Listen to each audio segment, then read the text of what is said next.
I just want to get your take on this next story as well. President Obama nominating centrist Judge Merrick Garland to the Supreme Court yesterday.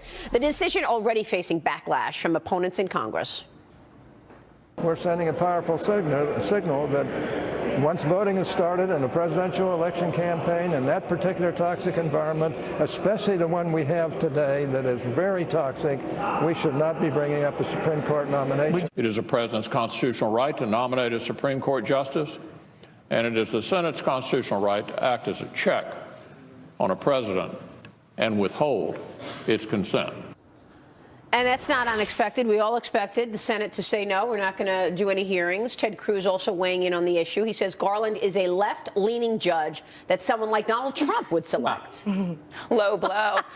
Well, and that's, by the way, that's a crazy comment. I'm sorry. Yeah. With that comment, what Cruz has done is he's made Trump more palatable to the middle here.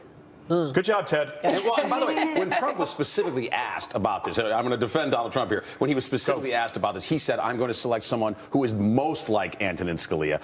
Garland clearly is not most like Antonin Scalia. So I think on this issue, we can trust Trump, if he is the future president, that he will nominate somebody very He's significant. never changed his mind in anything he said, so definitely. So what was this all about then yesterday, Kat? I mean, is this just the president's opportunity to say, look, I did my job, or does he want to stick it in the eye of the Republicans? Well, also, I think he was really making a statement by nominating someone who's a little bit more centrist than he could have, or that he has talked about nominating before, so he can use that politically to say, see, they won't compromise. But I really agree that they should block it. I really, really think they're right. And I hate to say this, but I do agree with what Mitch McConnell said, which I don't always. You and Mitch McConnell. You well, because I personally don't like him as a libertarian. So the things that he's even conservative on, like criminal justice, and he supported George Bush's counterterrorism policies, I don't agree with. But even apart from that, they keep rolling over and dying. They haven't done anything at all, and this is an opportunity for them to do something. And Obama's a lame duck president. This doesn't reflect the future,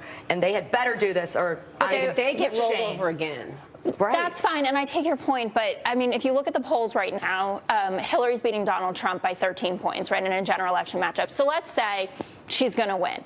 She could easily turn around and say, you know what, you blocked Obama's guy. I'm going to give you someone even more liberal. This might be their last chance for someone with even a modicum of moderation.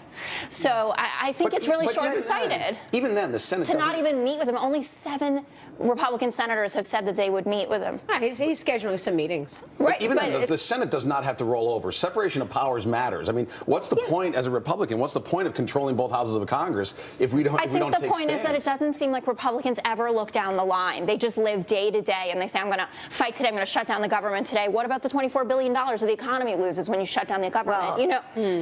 Well, there are principles that you need to. Really? I'm missing the GOP principles lately. I mean, everything is different now with Trump. Everything. It's hard to look beyond the day-to-day. But, for example, shutting down the government for, something that's not constitutional, Obamacare is not constitutional. They're holding fast to those principles in that specific instance. But obviously the GOP's lost right now.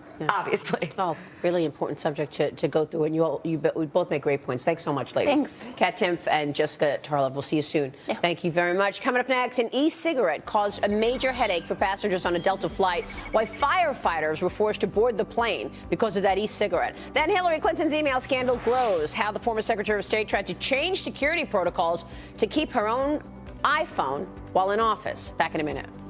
What?